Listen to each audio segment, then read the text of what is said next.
वसुदेव सुतं देवं कंसचाणूरमर्दनम देवकी परमानंदम कृष्णम वंदे जगद्गुरु। भगवान श्री कृष्ण ही इस जगत के गुरु हैं। यानी कृष्ण के शरण में जाने से ही हमें हमारे जीवन की तमाम अंधकार, अज्ञानता रूपी जो अंधकार होता है वो दूर हो जाता है और प्रकाशमयी संसार में हम अपने आप को महत्वपूर्ण पद पोजीशन के अंदर स्थापित करने में सक्षम हो जाते हैं। नमस्कार, जय श्री कृष्णा, जय माता दी। प्रिय दर्शकों, आप सभी का हमारे इस खास कार्यक्रम में बहुत बहुत स्वागत है। अपने इस खास कार्यक्रम में आज हम कर्क राशि मई माह 2021 संपूर्ण मासिक राशिफल का विश्लेषण करेंगे। मई के माह में महत्वपूर्ण तिथि त्योहारों के बारे में आपको बताएंगे और महत्वपूर्ण कार्यों की शुभारंभ का शुभ मुहूर्त आपको हम अपने इस खास कार्यक्रम में बताएंगे। ग्रहों के राशि परिवर्तन का भी महत्वपूर्ण ब्यौरा आपको देंगे और जिसके माध्यम से आप ज्योतिष के महत्वपूर्ण ज्ञान के माध्यम से अपने जीवन के महत्वपूर्ण निर्णयों को आप करने में सक्षम हो जाएंगे। मैं अष्टो अरविंद आप सभी का एक बार पुनः बहुत बहुत अपने इस खास कार्यक्रम में स्वागत करता हूं।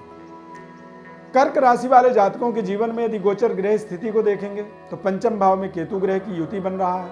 केतु ग्रह विराजमान रहेंगे वृश्चिक राशि में। सप्तम भाव में शनि ग्रह मकर राशि में। अष्टम भाव में गुरु ग्रह कुंभ राशि में और दसम भाव में सूर्य बुध शुक्र की युति बनेगा। एकादश भाव में राहु ग्रह और द्वादश भाव में मंगल ग्रह विचरण करेंगे, भ्रमण करेंगे।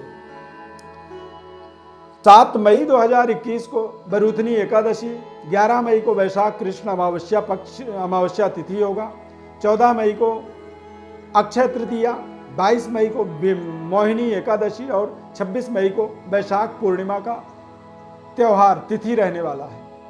मुहूर्तों की बात करें तो मुंडन मुहूर्त 14 मई और 24 मई को रहने वाला है। जिन बच्चों के मुंडन संस्कार आप चाहते हैं करने के लिए तो ये तिथि तारीख जो है एक महत्वपूर्ण संशोधित शुभ मुहूर्त है।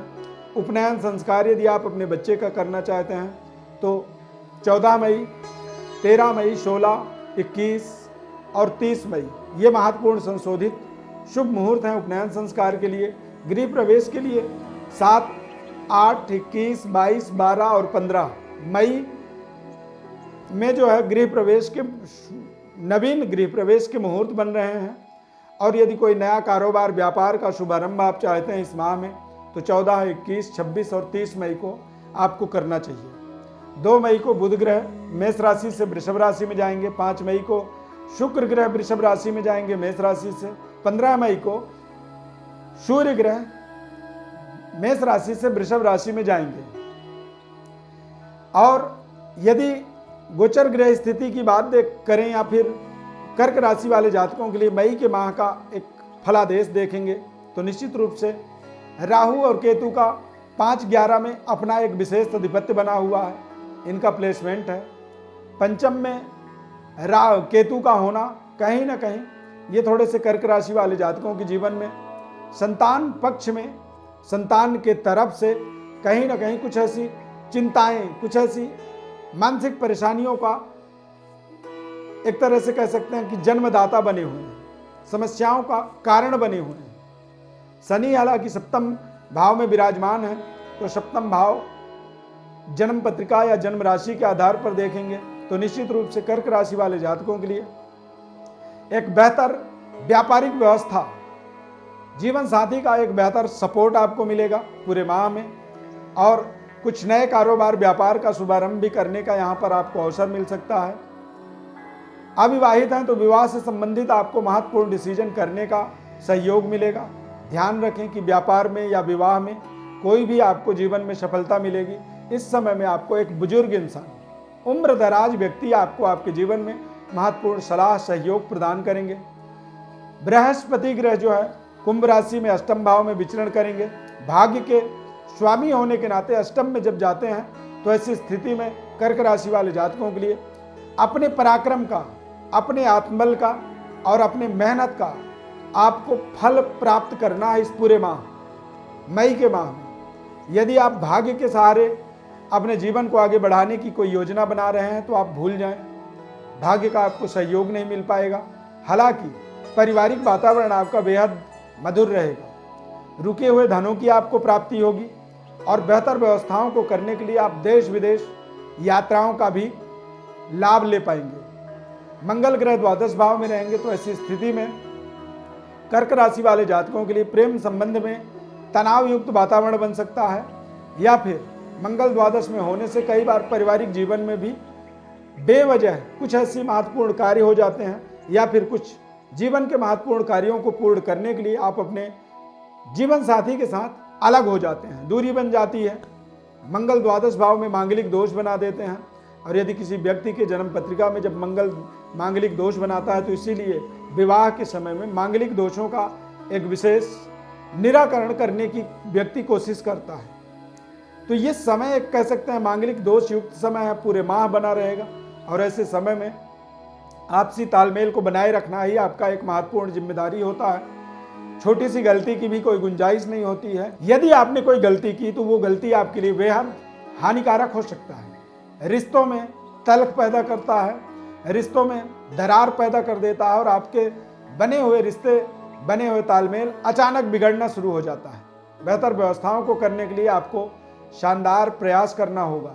राहु और केतु का एक बेहद प्लेसमेंट, एक बेहद सावधानी पूर्वक अपने जीवन के निर्णयों को आगे बढ़ाना होगा, और इस पूरे माह में आपको शानदार आर्थिक लाभ के योग बनेंगे, यानी धन प्राप्ति का योग बनेगा। लेकिन कई बार राहु और केतु के प्रभाव फलस्वरूप धन आगमन तो हो जाता है अचानक, लेकिन उस धन का हम केयर नहीं कर पाते हैं। कारण ये होता है कि हमारे पास कोई योजना नहीं होती। जब आपके पास योजना नहीं है, आपको पैसा दे दिया गया तो आपने उस पैसे का सही तरीके से इन्वेस्टमेंट ही नहीं कर पाया, सही तरीके से उसका इस्तेमाल ही नहीं कर पाया, और इसी वजह से वो पैसा आपके जीवन में आया तो जरूर, लेकिन उसकी कोई सार्थकता साबित नहीं होती है। तो यहाँ पर आपको अपने जीवन में एक विशेष प्रभावशाली परिस्थितियों के निर्माण के लिए जो भी आपको धन लाभ होगा, उस धन लाभ के माध्यम से, धन के प्राप्ति के माध्यम से उसका सही इन्वेस्टमेंट सोच समझ करके इन्वेस्टमेंट करना ही आपका इस पूरे माह में एक महत्वपूर्ण जिम्मेदारी होगी। सावधानी पूर्वक आपको अपने बातचीत को रखनी चाहिए, और इस पूरे माह में अपनी योजनाओं को आपको विशेष तरह से गोपनीय रखना होगा। यदि गोपनीयता आपकी कम हुई तो निश्चित रूप से आपकी जो योजनाएं हैं वो असफल हो जाएंगी, और अपने जीवन में जो सफलता आपको शानदार मिलनी चाहिए वो सफलताओं में भी तमाम तरह की कमियों का सामना करना पड़ेगा। यानी कि आपके जीवन में यदि कोई समस्या आ रही है तो उस समस्या का निर्माण का कारण आप स्वयं बनेंगे। प्रिय दर्शकों, ज्योतिष परामर्श हेतु आप हमारे व्हाट्सएप नंबर पर अपनी बर्थ डिटेल लिख करके भेज सकते हैं। हो सकता है आपके मन में और कुछ सवाल चल रहे हों, या फिर जीवन के महत्वपूर्ण निर्णयों को करने के लिए आप हमारे व्हाट्सएप नंबर पर अपनी बर्थ डिटेल लिख करके भेजें। हमारे तरफ से आपको संपूर्ण विश्लेषण जन्म पत्रिका का बताया जाएगा, और आप अपने जीवन में कौन से ऐसे महत्वपूर्ण उपाय हैं जिन्हें आपको करनी चाहिए वो उपाय भी बताए जाएंगे। बस आपसे निवेदन है कि हमारे चैनल को आप सब्सक्राइब करें, लाइक करें, बेल के बटन को क्लिक करें, ताकि हम और आप निरंतर जुड़े रहें। माता रानी की अपार कृपा आपके जीवन में बनी रहे। बहुत बहुत धन्यवाद। जय माता दी।